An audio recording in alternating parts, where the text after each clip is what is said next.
Hello. So I'm gonna talk about a few things. Let me turn this TV down. I'm trying out this new lamp that my daughter showed me. It's a little bright, but it's some type of psychedelic type of color. It's really interesting. I don't want to shine it directly into the. It's too bright. But yeah, I'm trying that out. I think it's better to try it out at night, but I'm just trying something a little different. But how y'all doing? Just finished having my little roast beef sandwich. No, it's not roast beef. I'm sorry, pot roast. I don't really like roast beef. It's okay, but I feel like pot roast got more flavor. But yeah, I just had my sandwich and my cup of tea, so I'm chilling, ready to chit chat with y'all a little bit. Finally got to relax. So like I said, I went to the podiatrist and he put a needle in my foot, a steroid for the pain. So I get shooting pain at the bottom of my foot. He said that comes from the tendons and me being flat foot. He said being flat foot and having when you walking in the pressure from your feet. And then he said he did some range of motions. He said I'm a little tight in the forward motion of my foot, if that makes sense. Hold on, let me fix the phone.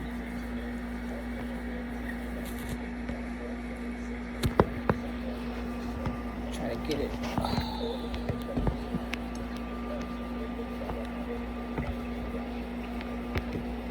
I was gonna do it in my room, but I didn't feel like propping. I don't know where to prop it, if that makes sense. I haven't put my computer desk in my room as of yet, so it was kind of yeah. So keep getting emails while I'm trying to make this video. Oh, somebody asked about my weight. They was like, "You weigh 170?" I don't know. I felt like it was a little bit of an insult, but I get what they're saying. I know 170 is kind of a lot. I'm 5'6", and 165 is to me my ideal weight because I don't have a lot of fat. It's more muscle. So the 170 is a little overweight because I haven't been working out since I've been on that truck. But my weight, let me fix this. My weight is not, like, I'm not fat. You see what I'm saying? Hold on. Should I push this up? Oh, damn, I was trying not to let it, you see, I got a little bit of a, but it's mostly this. This is where I got this is where all my weight goes. Here, this, okay, all this, that's weight. That's the 170. Because I got, my arms is mad thin. It's like, you know what I'm saying? And I don't have huge boobs. I got regular size C cups. So the 170, my BMI is 27. So it's a little, they consider that a little overweight, especially, considered to like European standards. Hold on.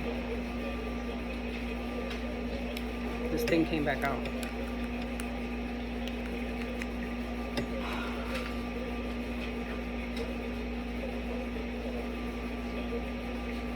Hold on.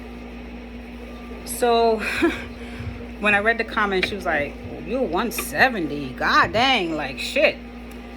I didn't know how to take that, so I ain't gonna front. It did hurt my feelings a little bit when I read that. I didn't know if they were saying like, "Dang, that's fat," you know what I mean?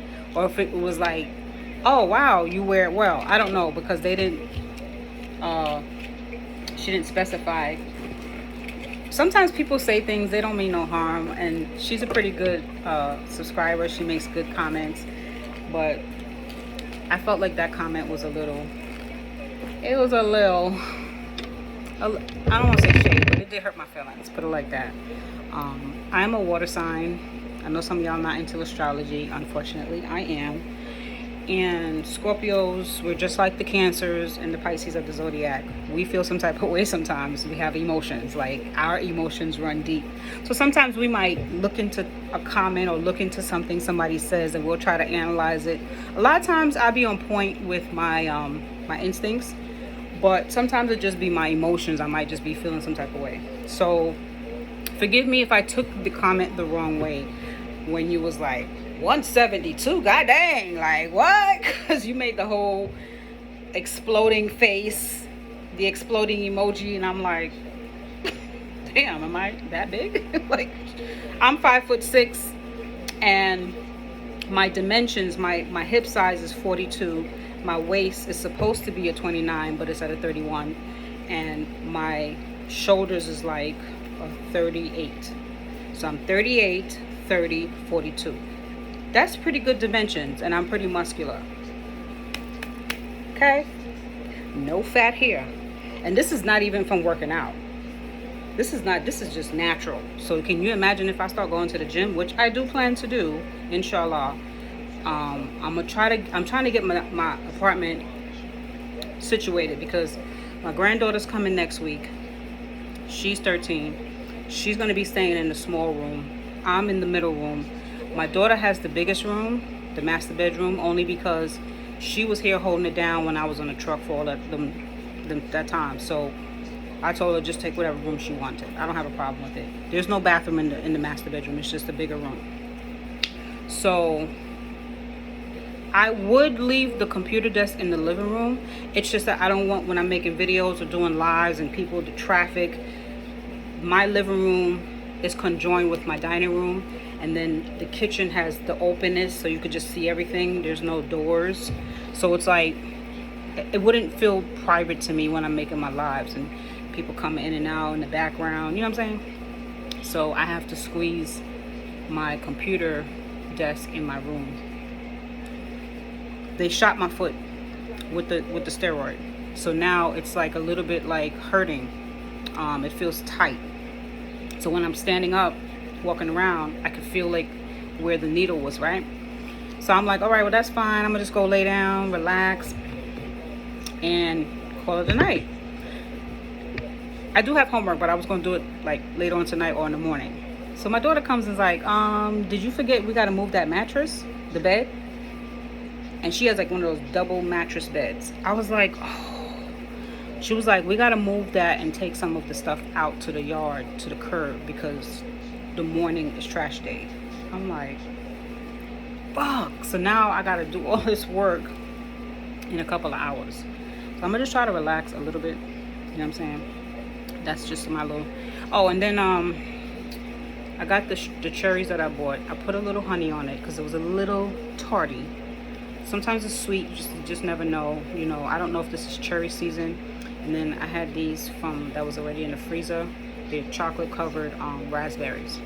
So I will be dibbling dabbling while I'm talking to y'all. Okay, if that's okay. Y'all don't mind if I chew just a little bit, okay?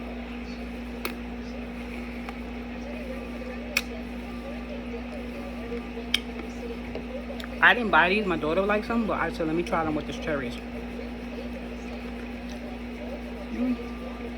Cherries actually taste better. It's a little sour. It's not sour. It's like, I just because it's raspberries. It's a little tarty. So I had sprinkled a little honey on the cherry, so it tastes good. Anyways, I'm just catching y'all up to what I've been up to for the past week. And then I bought a bunch of shit from Shein. Girl, fellas, I'm gonna do a try on haul sometime next week. Bought a bunch of a bunch of work attire, professional attire. There's these one shoes that I personally love. My daughter doesn't like them. She said they look like from the 1950s. That's the beauty of it. The vintage with the modern chic. Y'all know I like a little fashion, but I don't like to be like everybody else. So I'm gonna try those shoes on, and I want y'all to tell me what y'all think. Be honest, don't be rude, but be honest. I like them. It has the classic look. So we're gonna do a little fun try on haul. I bought so many outfits, so I don't even think I'm gonna do the whole box of shit that I bought. I might just do like 5 outfits and then spread the next couple of outfits out when I make some more. You know what I'm saying? Shein, y'all better pay me, okay? Because I'm starting to do this on a regular.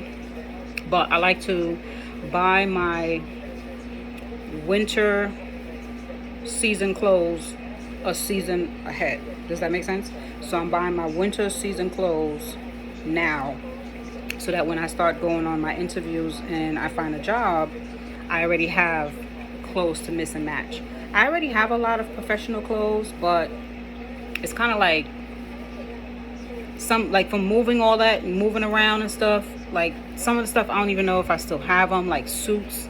Some things are mix and match, so I'm just rebuilding my wardrobe, if that makes sense. So yeah, that's where I'm at with it. Let me just show y'all one of the sweaters that I got. It's cute. Hold on.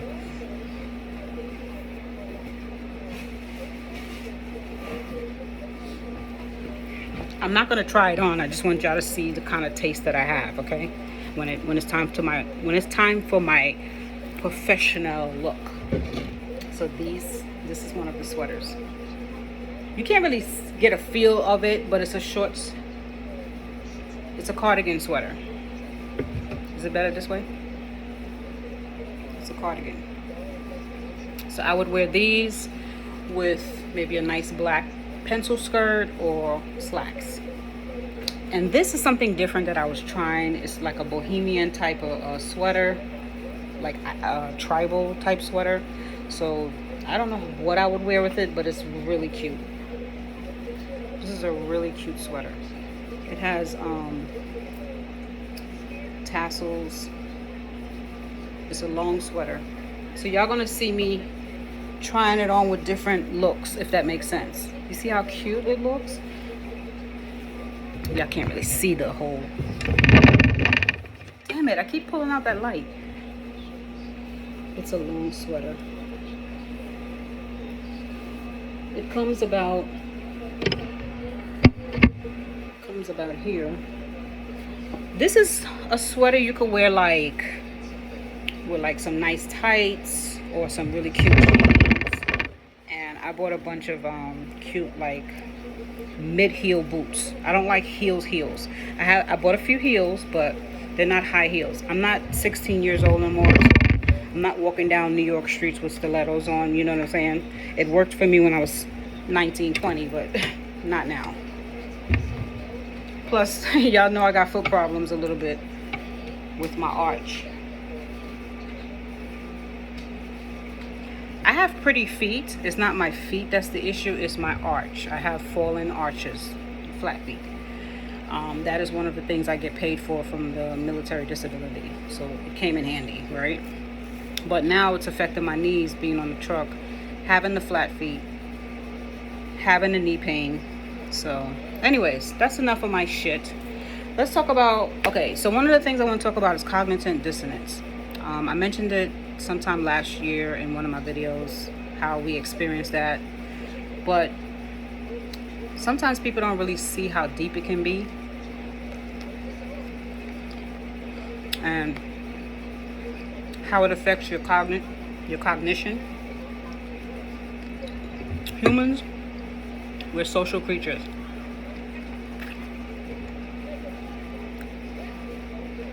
So a lot of what we do innately is based off of acceptance. It's based off of acceptance, fitting in, going with the status quo, keeping up with the Joneses, all these things that we would say is called social motivation. What motivates a person, right? So sometimes you'll be on a journey to do things one way, and all of a sudden you start feeling like, did I make the right decision?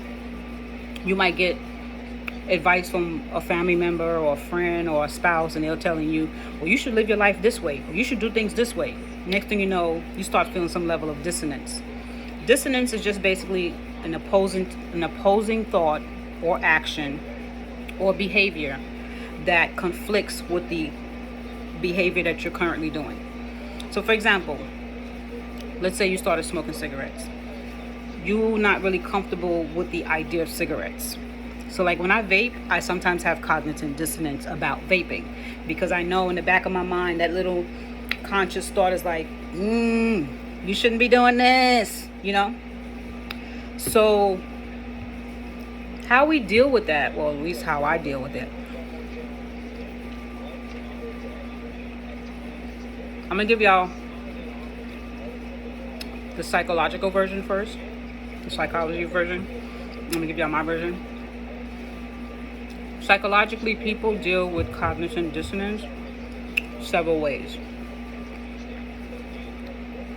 The ways that they deal with it all boils down to reducing the dissonance, reducing the tension. Sometimes we reduce it with fantasy stuff. And some of the fantasy stuff could be called internal justification or external justification. So like with the internal justification, it means that the dissonance is still there. The conflict is still there. You haven't resolved the conflict. But what you'll do is you'll convince yourself by doing things to reason with what you're doing, to give yourself the justification that it's okay. So you, for example, for like, let's say you smoke a cigarette. And you say, well, I personally won't get cancer because it doesn't run in my family. So you'll start giving yourself internal reasons as to why it's good for you to do what you're doing, even though you know in the dissonance it's not. So you may still feel tension, but it's not enough to stop you from the smoking, if that makes sense. Sometimes when a person exposes a behavior, so let's say you're doing something that somebody doesn't like, and you experience dissonance because of it. Like let's say you're being mean, you're calling people names, you're bullying somebody, you're beating somebody up, right? Let's say you feel okay, you told internally, you justified it. I feel good about what I'm doing.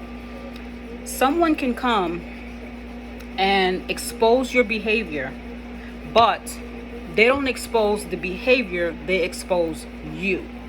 That will give you a level of dissonance that may reduce it or stop the behavior. So somebody might come and say, you're a bad person. What you're doing is you're really doing something bad. They're not saying the behavior is bad. They're saying you need to stop doing the behavior. You're doing something bad. That is like a direct shame tactic that actually works on a lot of people. And it gets them to stop the behavior, and they no longer have to deal with dissonance. I'm just giving y'all a rundown on different scenarios of how dissonance works in our everyday life, to the point where you don't realize it's dissonance. You just think you're being sort of like hypocrisy is dissonance only if the person that is doing the hypocrisy feels uncomfortable. And I'm gonna tell you a difference in why hypocrisy itself is not dissonance, but how you feel about it will make or break the situation on if it's dissonance to that person. So for example, people with personality disorders, considerably antisocial disorder, and psychopaths, they don't experience cognitive dissonance. They don't experience it because the way their mind works, they don't have that level of tension and guilt and shame. Hold on. They don't have that level of tension and guilt and shame like an average normal personality. The reason why antisocial and sociopaths and psychopaths, they're all the same interchangeably. The reason why they don't feel shame is because they feel something called humiliation anger. Okay, so humiliation anger is when, if you're the psychopath, you feel that you are already superior. It's a narcissistic trait. I already feel superior than you. So if you challenge me, I'm not feeling dissonance, I'm feeling anger. It's called the humiliation anger. So you challenging a psychopath or antisocial disorder person, they will retaliate. So you might be thinking, oh, are they retaliating to reduce the cognitive dissonance, or are they retaliating because they feel you're trying to humiliate them? They're not humiliated. They feel that you're trying to humiliate them. So now it becomes an identity situation. They feel you are attacking their identity. So if their identity is a persona, so antisocial and psychopaths have a persona. Their persona is to be superior to you. So if you challenge them, they're going to go from 0 to 100 because it's called humiliation anger. So now they must show you do not challenge their identity. Their identity is fixed to how they feel about themselves, and you're not going to take that away from them. So that's different from cognitive dissonance. When you have cognitive dissonance, it's sort of like your body internally is telling you, I feel shame, or I feel guilty, or I feel some level of uncomfortability about what I'm doing. Whether it's getting a new job, having a new relationship, whatever the decision that you make, having a bowl of cherries versus something maybe more healthier than this. You know what I mean? Like all of those things, every day we make a decision, some of those decisions give you a level of cognitive dissonance, because not every decision you make you feel cool, you feel comfortable with it. You see what I'm saying? So for example, for me, I gotta hold on.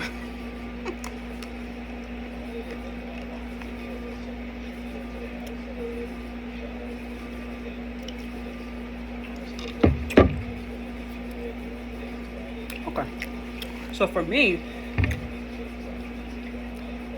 I can feel when I start having cognitive dissonance because I'll start getting anxious. And with me already having anxiety disorder, when I experience cognitive dissonance, it does a lot to my internal. It wreaks havoc on me, especially if it's something that I know for sure I'm not comfortable with. So this whole week, and I don't even know how long I've been in New York, but this whole 2 weeks or whatever, I have moments of cognitive dissonance, and I haven't been able to take my anxiety medication because I need to stay awake to do my homework.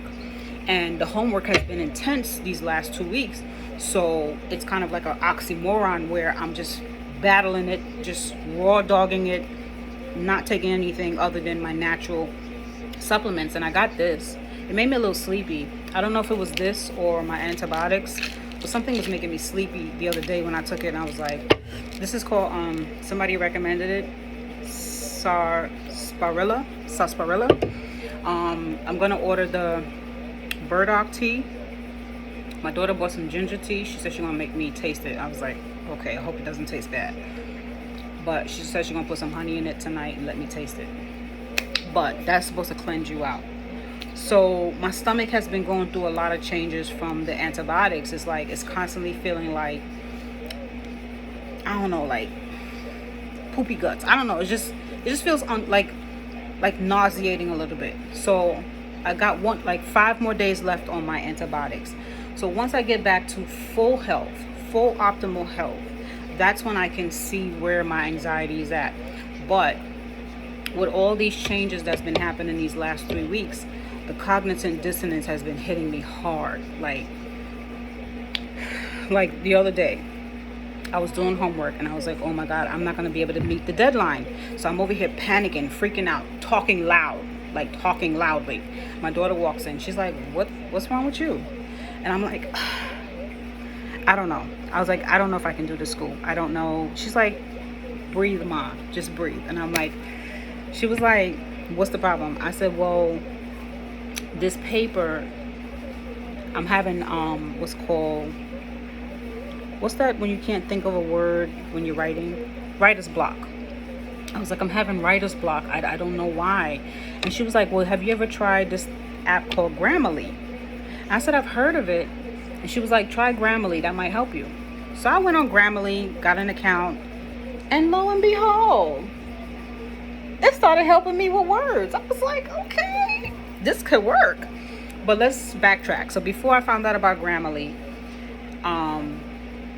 she was telling me, she was like, well, do you think maybe you should change your major to something other than psychology? And I was like, I don't even know what else I would like, because psychology is my passion. And she was like, well, law used to be your passion. I said, law is still my passion. I just don't want to be a lawyer, right? And then we were talking and talking, and she was like, well, you love to interior decorate. You're always decorating the house. You're always doing something with the house. You have good ideas and stuff.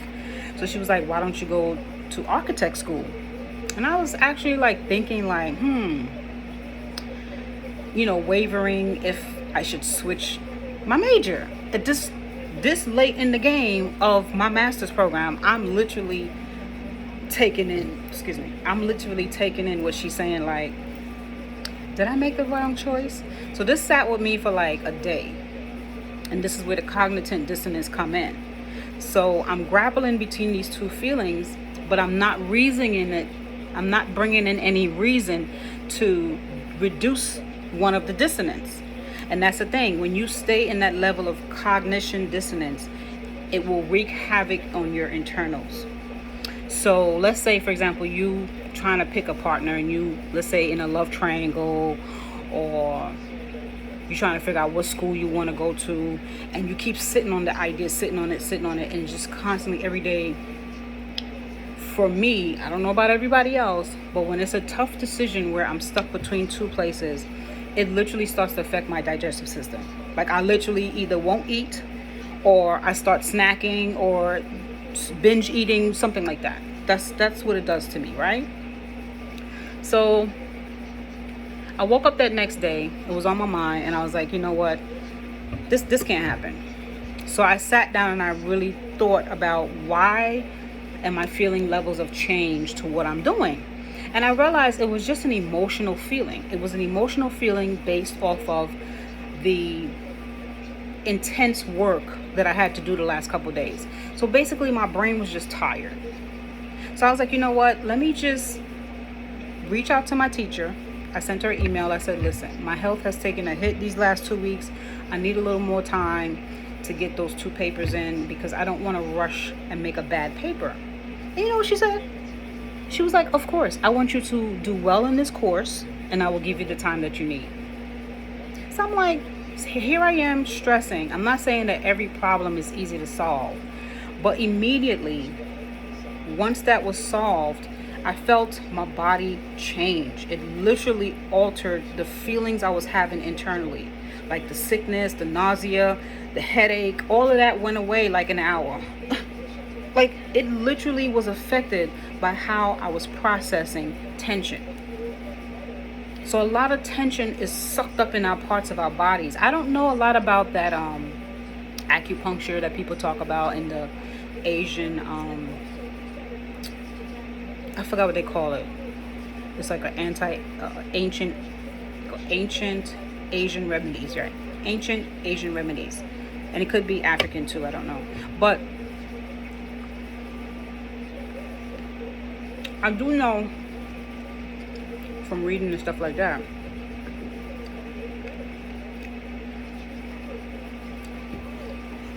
we not only harbor trauma in our brain and our mental, but we harbor it physically. That's why it's important to go work out, yoga. You're stretching out all that pain, all that trauma, all that stuff that just goes into your cells, it just messes you up. So once I realized that I need to get a grip on my dissonance, it helped. Another thing, when I was in Georgia, I was seeing someone. We was together for 5 years. Now, I don't want to get too deep into the situation that I had to deal with him, but I'll probably make another video to address a little bit further on what I'm about to say. So it'll be a different topic, but it will stem a little bit from this. And this next video is going to be more centered to women, right? But when I was in Georgia with this guy, Okay, I'm not going to address too much in this video about it. I'm going to just say what I'm talking about with the cognitive dissonance. Leaving Georgia after being there for several years, it was like a bittersweet. So even though I won't say I wasn't happy, because I'm always happy, I wasn't completely content being there, right? Because the relationship was failing. So the next video I'm gonna make, I'm gonna delve a little bit more into the relationship side of it. This is about my changes and what it's doing to me. So when I decided that I was gonna move back to New York, this was before I decided to get off the truck. I was gonna either move back to New York or Charlotte. I just knew I was gonna get out of Georgia. I just didn't have like a set plan yet. I knew I was going to do it. It was like something that was resonating in me for like months. And I just didn't know when I was going to do it. And then one day I woke up one morning. I was like, this going to be the month. I just felt it. Everything just matched. It just aligned. For me, the decision, it was time. So y'all see me. I got in my car. Got my stuff. I still got stuff in storage. I don't even know if I'm going to go back for it because it's not even that much important stuff. It's like a TV or two and some stuff that they could just throw out, right? But I don't know yet. So I was like, okay, this is it. I am coming back to New York. Got back to New York. I was happy to be here the first 2 days. Got to be around my daughter, you know. But then the cognitive dissonance kicks in. By day 4 or 5, no, I don't even know what day. It was probably day 5 or 6 or something like that. I start feeling doubt. I don't know how to explain it. It's like a doubt feeling. It's like this little voice that just won't shut the hell up, right? And it's telling you, did you make the right choice? Could you have done things different? It's like you just second guessing, basically, right? But the second guessing is because, one, the dude that I had left, he was making me feel bad about it, saying that I just didn't think about what I'm doing. I'm making like a rash decision and all this craziness. So I'm like, does he have a point? You know what I mean? Like, should I just go back on the truck? What am I doing? All these things is going through my mind. So of course it's wreaking havoc on my body again. And sometimes I just need that solitude to just sit and think. Because you got so many people in your head, you got your own self in your head, and you got all these voices saying, what should you do? What's the right thing? How should you live your life? The best way for me to deal with these decisions, one, it depends on what the situation is. So for me, with this moving, coming back, I have to stop looking at it as I'm starting over. That was one of the problems. I don't want to look at something as if I'm starting over, because when you say starting over, it screams failure, in my opinion. And the reason why I don't want to think of it as starting over is because if I go back 2 years from now, I wasn't doing the same thing I'm doing today. So I have actually made progress. So I can't be starting over if I'm making progress. So I look at this as a continuation on my journey. So when I started looking at these different aspects on my perception, on how I'm perceiving certain things, I realized, okay, it's more of my perception that's getting in the way versus am I really making a bad decision? Because it's not a bad decision. It's just, it feels different. I got used to being in the South for a while. Even though it was annoying me sometimes, I got used to it. When you get used to something, especially the way I am, I have sort of like obsession. I get obsessed with things. Whether I like it or not, if it's something that I get used to, I get used to the routine of it. So I got used to just being in Georgia. On my home time, I would go to the dude's house that I was with. Before that, me and my daughter had an apartment, but then when she moved out and went to go live with her supposedly fiance, I don't know if they're still getting married, they're going through something, I don't know, she hasn't told me. But so once he became a full-time part of her life, I was still with the dude. I had to figure out, am I going to be with him full-time? So all these things was a problem because he wasn't really giving me a commitment. You see what I'm saying? And there's reasons for why he wasn't giving me a commitment, and we'll get into that in the next video. Not to talk about him, but it's a message to women, and I'm gonna talk about it in the next video, that we have to be very aware of our destiny, of our journey in life. You cannot give up your dreams for a possible maybe with a guy. Because when he's not ready, or he's done, or he decides he wants to play games or whatever, your life's still going to be on hold. I wasted 5 years. I mean, it wasn't completely 5 years. 4.5. No, it was 5. July made 5. I wasted 5 years of my life. You know how much is 5 years? Thank God I still look cute, but 5 years ago, I was 44 years old. I was thinking a whole different way. But this is why the cognitive dissonance was kicking in, is because I'm recovering from trauma. I don't talk about it on YouTube because this phone wants to die.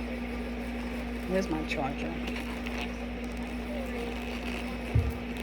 Oh, Aaliyah, can you bring my charger in my room? I didn't want to have to get up. I'm being lazy. She hates when I do that.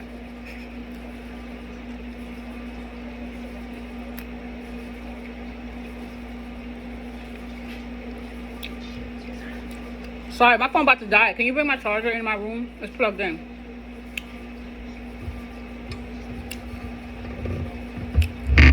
I didn't want to move and it dies. I'm trying to keep a track of it. Who's about to fall? I hope it reaches the cord. I think I'm going to be blind after I finish with this light.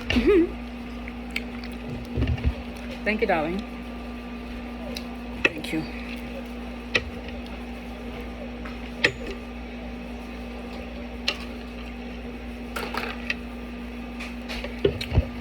Oh, so now that it's on the charger, I might have to hold it because iPhone needs to find a different spot to put the charger, because when it's underneath, you can't hold your phone up. Maybe put it on the side. So what was I saying? I lost my train of thought. Okay, I think I remember my train of thought, but I know I was talking about moving. So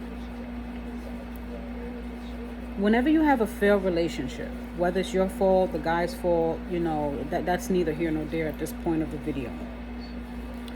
When you have a failed relationship and you have to leave a person, you take a piece of yourself. You leave a piece of yourself in the situation that you left. So when a piece of yourself is missing, hold on a second.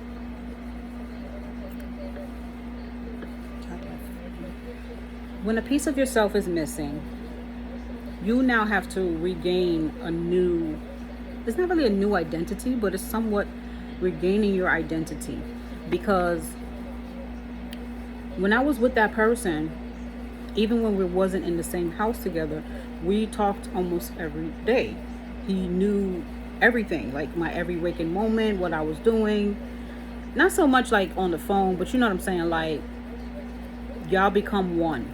So even though we wasn't married, it's like that person takes a piece of you. So when y'all don't work out and stuff, they leave with that piece of you that you'll never regain back. So you might as well just say bye-bye. That's a part of you that died. Now you have to be reborn. So with me being a Scorpio, I'm shedding off that old Scorpio skin, and I'm coming into a new me, a new revised me. And it's a scary feeling. It's the feeling of it that's giving me the cognitive dissonance, is because I know I'm a bad bitch. I know I'm a beast in the streets. I know what I'm capable of. But where the fear comes in is doing it and not knowing what's to come. Like, not so much doing it by myself, but learning it by myself, learning the me by myself, learning who I am by myself. So at 44, I was doing it by myself. I woke up every morning by myself. I had friends, like I was dating. There was another truck driver guy that I was talking to before I met this guy. We talked for like, I think it lasted like 3 months. And he was all hella crazy. Very bad temper. You can't tell him nothing. He was like, snap. He would snap. He was Jamaican. I don't really mess with Jamaicans too tough, because I don't mean to, I know that sounds, I'm sorry. I didn't mean to sound biased. But I've had a couple relationships with a few Jamaicans here and there, about 3 throughout my whole life. And it was never good. I remember one time me and the dude went to a car wash, and I had asked the man to like wipe inside the console of the car, because he had left he had forgot to wipe it. So when we moved the cup, it was like ground up coffee in there and all that. So I asked the man, can he wipe it up with the spray he had and stuff? So the dude I was with, the Jamaican, he was like, nah, don't worry about it, no man. Let me go on, I'll fix it, I'll do it. And I was like, well, why wait till we get all the way there? Just let him do it right quick. It was my car. It's not even like it was his car. It was my car, and I was like, well, I prefer that the man use that nice smelling detail spray. He caught a whole fit in the car. Who you're challenging, who you talk to. I'm like, what? Don't get it twisted. I'm sweet and everything, but when you start coming and trying to control me and start talking down to me, you're gonna see the other side of me. So he starts yelling. One thing about me, I do not like when a man yells, because I come from an abuse home. My father was very violent, very abusive. He didn't yell. My mother was the one that does the yelling, but my father was to lay hands on us, right? So when I meet a man that yells, you better be yelling for good purpose, because nobody should be just walking around yelling at people. I just think yelling is a very bad personality trait. I think you should yell when it gets to that point where like it should be a valid reason, but it shouldn't be like just to express yourself or to prove a point. You go from 0 to 100 and start yelling. I just think that is such a very bad impulse control behavior, right? So when I was telling him, I was like, I don't want to use a different spray. I like the spray that this car wash uses. He's just, oh, you don't listen, woman, listen, blah, blah, blah, blah. Just yelling. I'm like, what are you on crack? I never seen that side of him until we went to the car wash that day. And then once I seen that side of him, it was a couple of times like, we got into like a little disagreement about something, nothing major. And I always felt like it was not enough major for you to go from 0 to 100. So every time I would see his face change and the anger start to boil up and he start yelling, okay, this is going to be the last time you yell at me. And I broke up with him. And then I'll say maybe about 5 months later, I bump into the 5-year relationship guy at a shipper. So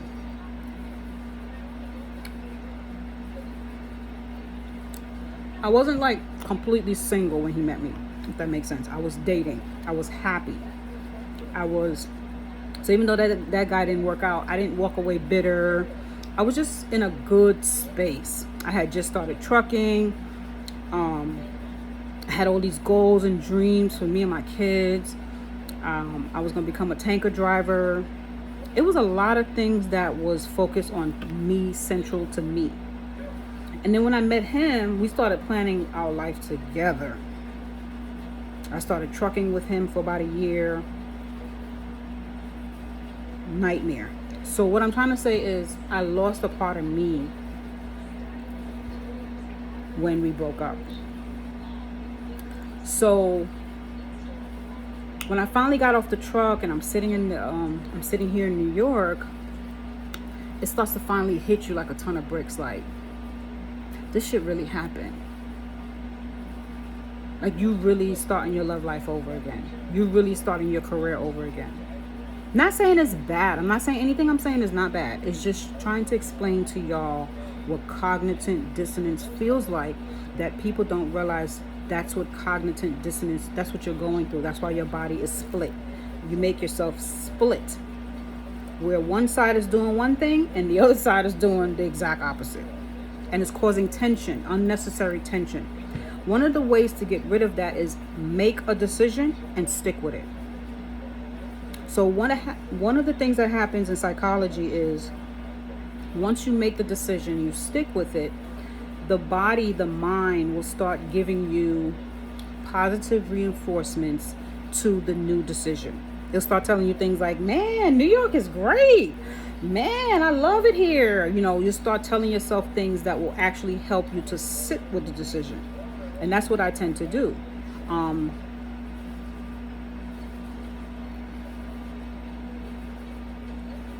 I ain't gonna lie.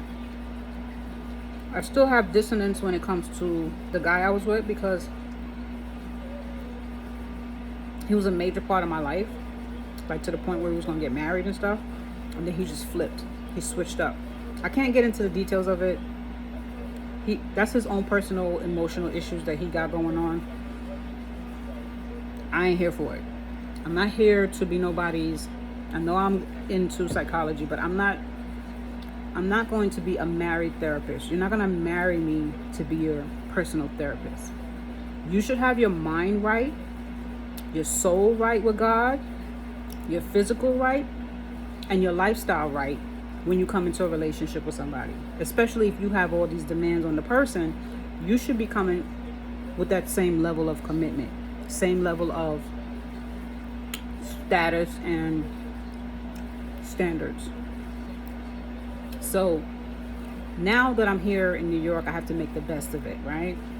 And I'm somewhat into numerology, just a little bit. So I started seeing these series of numbers on a regular basis. And one of the numbers was 5. I keep seeing 5. And then I saw my birthday coming up. I saw my birthday on this flyer. It was like my birthday and a bunch of 5s on the paper. I'm about to be 50 this year. 5. That's a 5.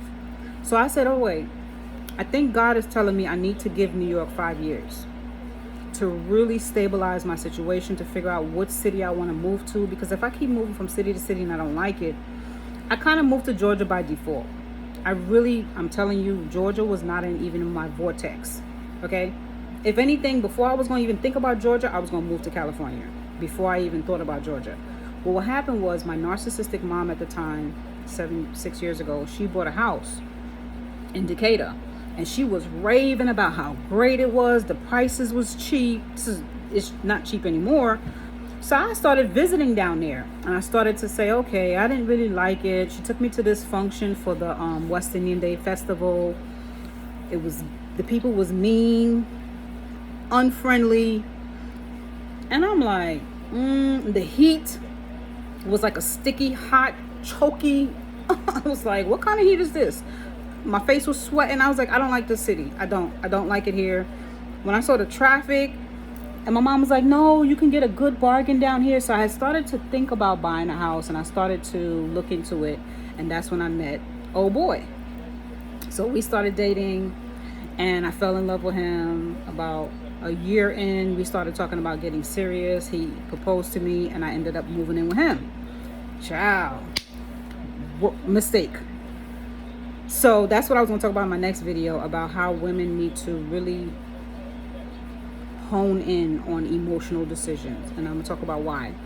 But when I got here to New York, I was thinking about my whole life. It was just flashing before me, like all these thoughts, because, I'm not working yet.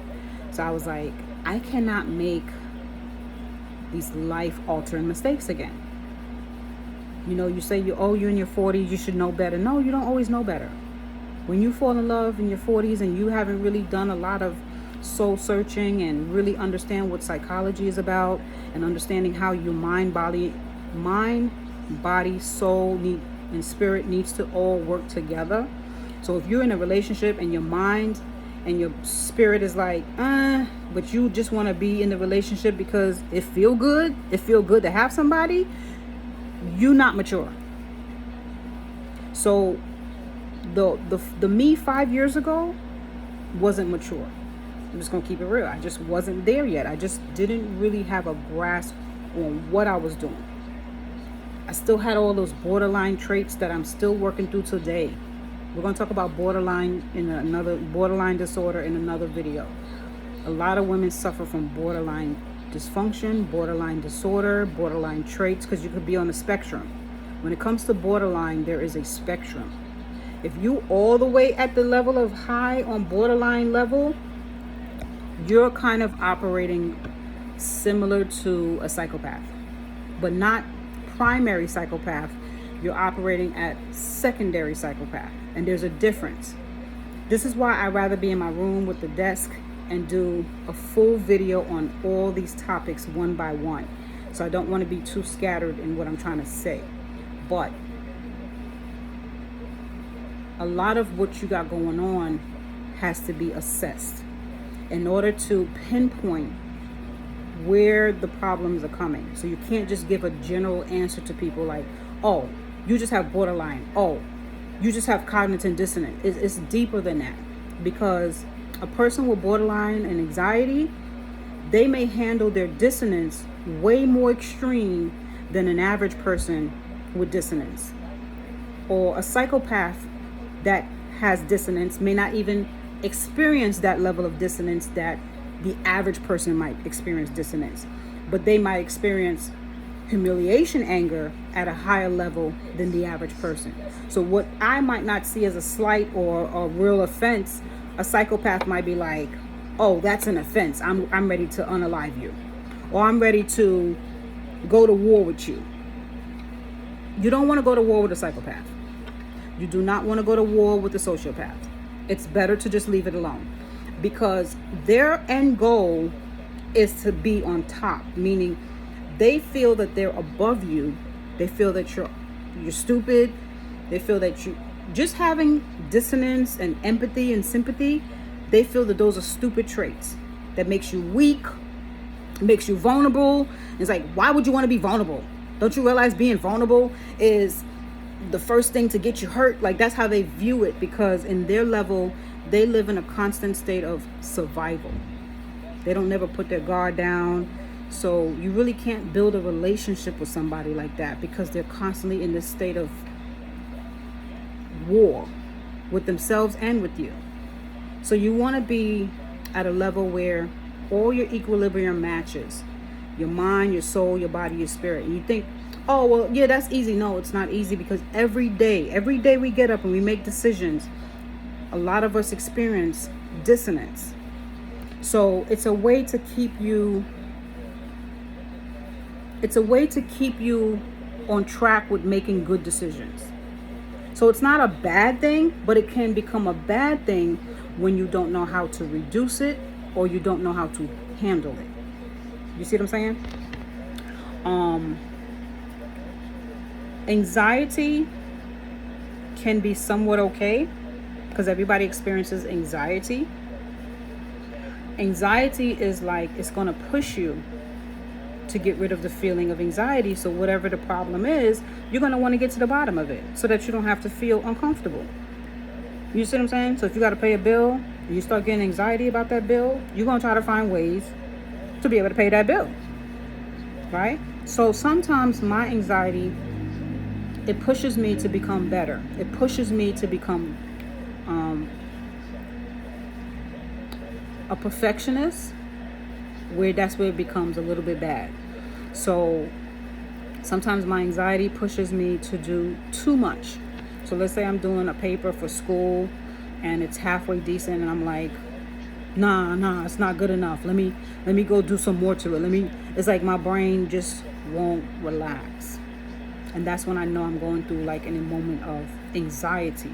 So you have to be internally aware of what's going on with you on an everyday basis. If you got to write a journal, if you feel like you're acting different, start asking people.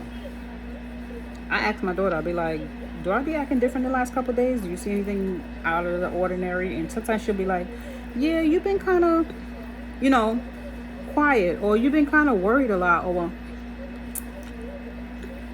so it helps. It helps to have that person that you can trust that will keep it real. Excuse me.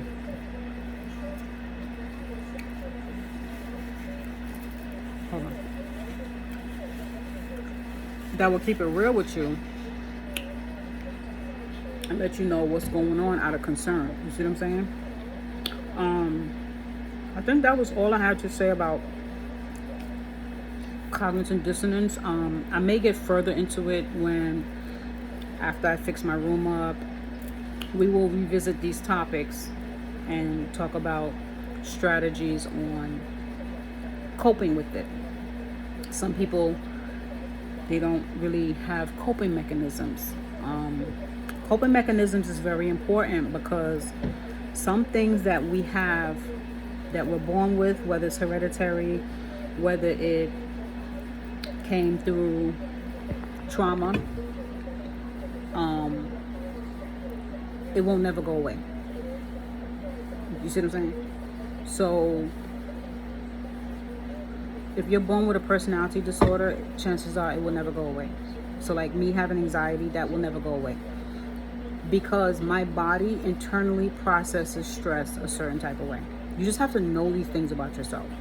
As much as you try to fight against nature and say, no, this is not what it is, you'll go crazy and you'll get even more cognitive dissonance trying to fight what's already there, what's already inevitable. It's become a part of your gene pool.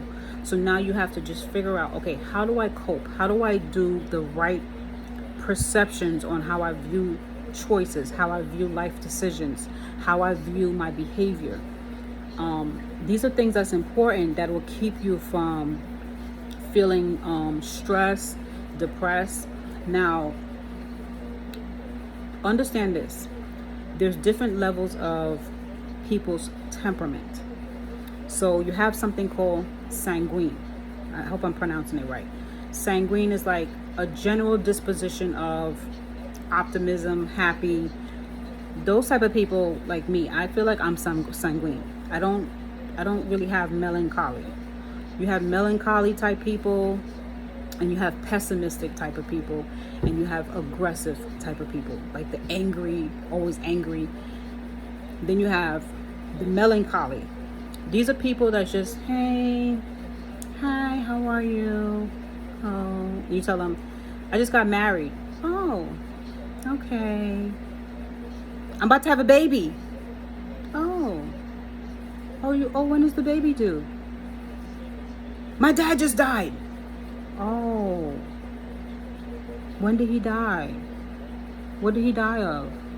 You're like, react. Have an emotion. React. It's not that they don't have an emotion.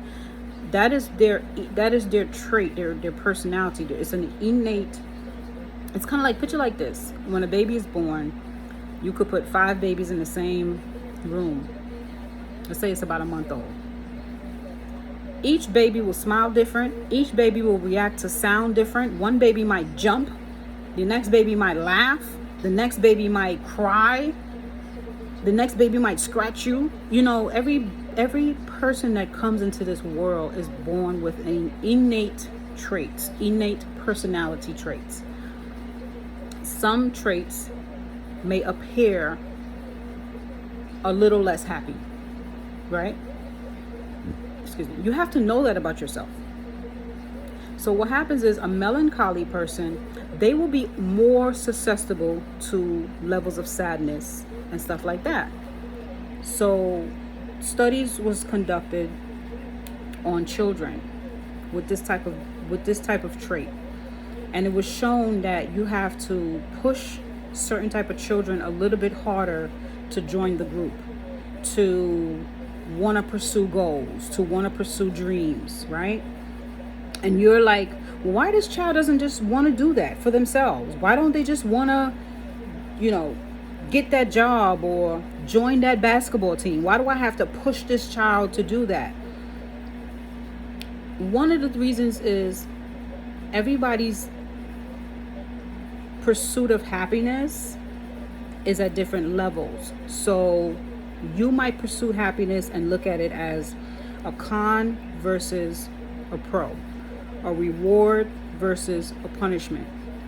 So if I feel like in order for me to get these bowl of cherries, I have to do 16 push-ups, guess what? These cherries don't look that good no more. Okay? Because I'm not finna do 16 push-ups to get this bowl of cherries. But if you came and said, hey, I got $5,000 for you, I need you to jump for 15 minutes, where's the jump rope? So it just depends on this child's mind and their level. What is the reward, punishment, pros and cons for me to pursue this particular task that this teacher or my parent wants me to do? So with that mindset, that's how humans think as a whole, and they grow up like that. That makes sense? So everyone's level of pursuits have their own purpose. So even though you might say, well, why is that guy satisfied with that one job, but here this guy, he has 15 jobs and he's still not satisfied?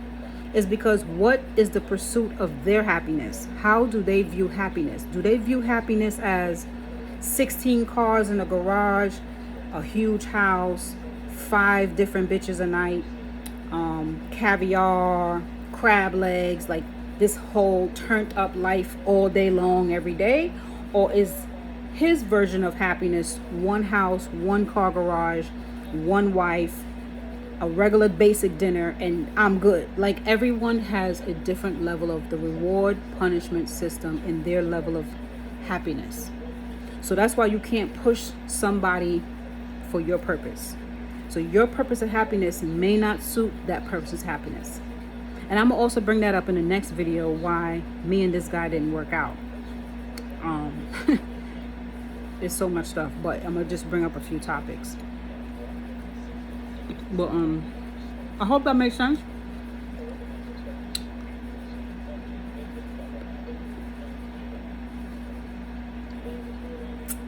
I hope that makes sense into why I'm saying it still ties into people cognitive dissonance. Why some things will stay on a person's mind longer and just keep eating at them, and another person, they might just fly off their chest. They're like, well, I ain't get that new job, I'm good, I could still survive or whatever. It's because a couple of reasons. One of the reasons is their temperament. How do they perceive failures? How do they perceive reward, punishment? How do they perceive success? Are they on the level of sanguine, melancholy, pessimistic, aggressive?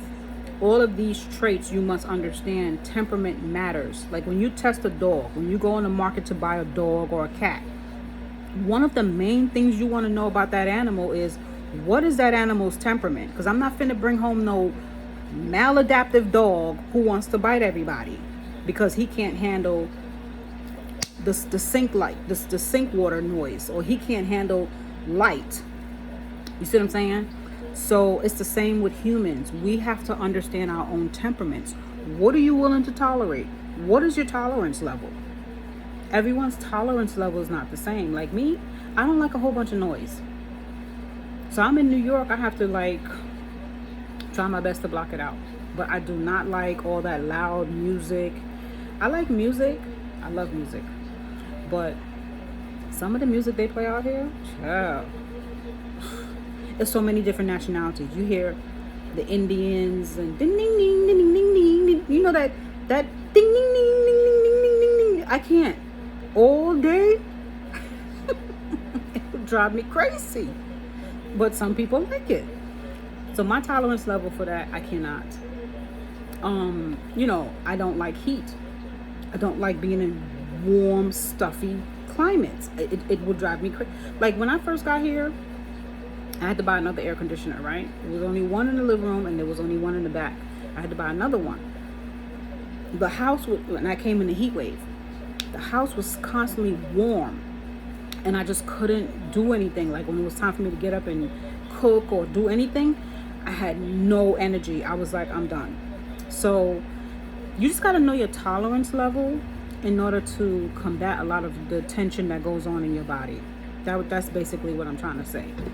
And that's what I have been dealing with these last couple of days is, one, resetting my life, two, trying to figure out what's my next moves, having the strength and the intellect to finish school, because each semester it gets more and more challenging. So yeah, all these things have been causing cognitive dissonance within myself. So I'm just sharing that with y'all, that there is ways you can deal with it. First, trying to solve the issue. If it's something where you can get rid of one of the dissonance, try your best to figure out how to get rid of, or at least reduce the dissonance. Don't just ignore it and think it's going to go away, because it's going to show up in other parts of your life or in other parts of your body. Stress, right? That's the whole thing. Reduce as much stress as possible. And cognitive dissonance is one of the biggest stresses. They don't talk a lot about it on YouTube. They don't talk a lot about it, period, because it's something that a lot of psychology is new. It's like 20 years really building psychology. So they're now discovering a lot of things that we just took for granted. Like, did you know that 99% of humans use automatic processing versus control processing? So automatic processing is when you used the things that come naturally to you. It's called instincts. So we humans use 99% of our instincts to make decisions and 1% of control processing. And the reason why we use 1% is because we have something called it's not confirmation bias. What's that other word? My brain is, it's called brain bias. Is it brain bias? I have to look up the word. It's something where your brain tells you, we're going to do as little bit work as possible to get this information downloaded into this person's brain. So it's called taking shortcuts. The heuristics of memory shortcuts. Your memory doesn't like to do a whole lot of troubleshooting and rebooting just to get information that you need. So whatever they can do fast cut is what your brain will do. But studies show that if you rely only on the automatic processing of your brain, you will make a lot of life-altering mistakes. So women, this is why I want to make the next video. Women, we tend to go a lot on instincts. Men tend to want to do more control processing. That's why they don't rush to get married. They don't rush to, now I'm not talking about these, impulsive, immature men. I'm not talking about them. I'm talking about the new modern women are, to me, more control process. However, they have such an agenda to prove, like, I'm going to compete with men, that a lot of their good traits, they're throwing it away, trying to be combative, trying to be so extra outside of their own nature. It's just like, you don't have to try too hard. You're already doing good. Just relax. Just do you, be you, and stop trying to compete with everybody else. So that's where you lose me at, when you start trying to go outside of yourself to be more than what it needs to be. You see what I'm saying? But we as humans, we tend to only tap into our instincts to deal with life, because the part of our brain is called the neocortex. It's one of the biggest part of your brains. That's where you do your mental processing, right? When we were, I don't know the word you call it, like the first set of civilizations, like the ancestors and stuff, they had to rely on that instinctual part of the brain, because time was of the essence. Any split second you can be gone, right? That part of the brain is very keen on shit. It's very keen on survival, on noises, on smells, on sound, on things like that, on sight. So this is what kept us alive. But we were barbaric in some ways. We didn't do a lot of reasoning. You just reacted. Someone do something bad to the tribe, you just unalive them. You didn't try to find out, well, what was the reason for it. Like this movie called Vikings. It's a series. My daughter, she likes medieval series, so she comes and she explains it to me. I would want to watch it, but I don't like blood. I don't like gore. So she just comes and tells me what it's about. So the Vikings are the example of what I'm trying to say. They go by the 99% of automatic processing, straight instinct. If I gotta eat, I gotta figure out how to get that food. It's just gonna get done. Whether I gotta slice somebody's neck, go under the ground, whatever I gotta do to survive. But then they went into different towns where life wasn't so harsh, right? And they went across a monastery, like a church. And one of the guys at the monastery, they killed everybody at the church except for this one guy. This one guy that they bring back to the Viking tribe because they want to learn from him about the Bible, he's teaching them how to do rational reasoning, which is the control processing. So he's teaching them, okay, well, instead of reacting this way, how about you think about it, let it process, and react this way. And the guy that he took under his wing, he's starting to learn, the Viking, he's starting to learn, well, there's a different way to do things that doesn't require so much of your instincts. So that's what humans are now, well, psychology is now learning that we are kind of behind on a lot of shit. That's why these people are going up in NASA and they figuring out planets that have life and stuff that we don't know about because we wasn't thinking about it. We wasn't using our logical side of the brain. These men are out here telling women don't learn nothing, just be home and have babies. Do you know how much of a dysfunction to your society you're doing when you tell a female not to learn? Do you know how important and vital it is that the whole family should have some level of control processing?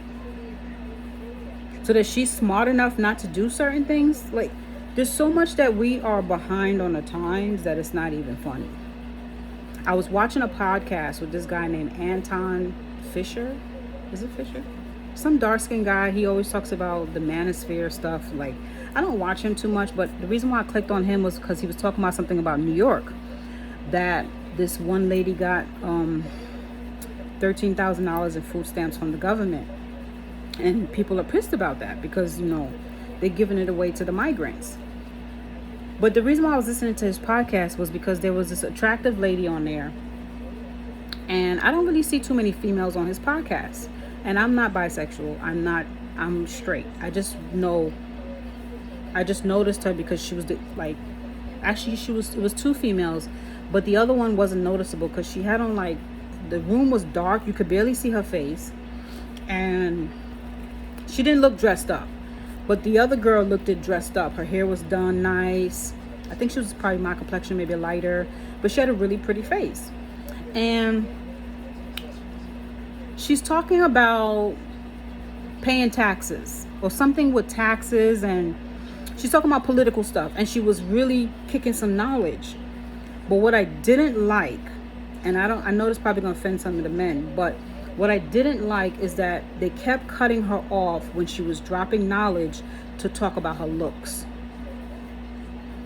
He cut her off in the middle of her explaining some vital stuff that she could have gave it to the public about something with taxes. And he's like, girl, oh, kick that knowledge. I love it when a good looking woman talks that stuff. Y'all can go to the channel. Anton, I don't know his last name. It's Anton, Anton. I hope I'm saying it right. And he's talking about the New York situation where that migrant had got $5,000 and $13,000 in food stamps. So it was a long podcast, but I caught it somewhere in the middle, was live. And the woman is trying to explain stuff to be a part of the conversation. She's talking about some knowledgeable stuff with the government. And every time she opens her mouth, here come Anton. It was mostly him doing it. I think it was one other guy doing it too, but it was mostly Anton. Oh, ain't she? You know what? I ain't even looking at her fine looks. And I think he's supposed to be married. He's like, I ain't even looking at her looks. But yeah, I like when a fine woman know her stuff. It's just everything was about her looks. And okay, compliment her once, compliment her twice, but let the woman fucking talk. And she over here, well, you know, like if I was on that podcast, y'all know I'm cool. I'm mad cool with people, but what I don't like is condescending people. And when I say people, I don't like when people are being condescending, because that doesn't mean because they're being condescending sometimes that they're a condescending person. But I like to call people straight out in order for them to stop the behavior. So I'm not going to make a roundabout statement and say, oh, I don't like when people make condescending statements. I will just tell Anton straight up, please stop being condescending. He's probably going to be like, you know how he is cocky. What do you mean? Like, how dare a woman calls me out? What do you mean? That's why I don't do podcasts. I don't do podcasts because the minute you come sideways with your nonsense and I go straight for your jugular and tell you about yourself, you're not going to know how to handle it because you feel pretty privileged, should be able to be quiet. They feel like if you look a certain way, you shouldn't be tough. Sorry, I know those two really don't go together for some people, but it goes together for me, right? So if I was on that podcast and if every time I open my mouth, this dude is always want to shut me up and just talk about my looks, I would have stopped him. Maybe I would have let him go the first time. But if I really have some knowledgeable stuff to say and you keep cutting me off, I'm gonna be like, well, all due respect, Anton, you're being condescending. You're like, what do you mean? What do you mean? Every time I'm trying to make an intellectual comment, you're reverting, you're dumbing me down to talk about only my looks. I need to get this out here to the public. So when I'm talking, I would like the same amount of respect as the other men on this panel, or I'm not gonna stay for the show. Well, oh, so you want to leave? You want to leave? Once you go ignorant, then I already know that's what you meant to do, and I'll probably just get off the show. But I think she's a part of the show because I think she probably goes there on a regular basis. So now it's like a marketing thing. So I guess whatever amount of views he get, she probably gets a cut. So she probably puts up with the bullshit. Like that girl, Melissa Ford, she's part of this podcast with Joe Budden. I don't watch it a whole lot because I don't particularly like Joe Budden. But I went on there like twice. And I noticed every time she talks, there's like one or two guys. I think the Spanish looking dude and Joe Budden always want to like as soon as she start opening her mouth, they just, yeah. But then when the other men talk, they're quiet. Because men respect men. So when she comes talking, they probably look at her like, oh, you're just a thought. Shut the hell up. We don't want to hear what you got to say. But they don't realize other women want to hear what she has to say. And there are people that may want to hear what she has to say. Give her that amount of respect. This is where the bias come in. And if you feel that you're not being respected, it is going to affect you internally being in that type of environment every day. So this is what people do. They just continue to stay in situations that causes conflict, internal conflict on a regular basis. You're constantly in a state of dissonance and you're just pretending, oh, it's okay. Oh, it doesn't bother me. And next thing you know, you're having all these emotional breakdowns or mental issues because you're not addressing the situation at hand. You're not being real with yourself. That's what being real with yourself really means. Being able to assess the good and the bad and calling out the shit. But anyways, I'm gonna make another video right now. About to cut this one because it's getting kind of long, to address the topic that I want to talk about to the women. Stay tuned. I hope I broke down cognitive dissonance. There's more to cognitive dissonance, but I just want to break down as much as I can when it relates to me. Talk to you later. Bye.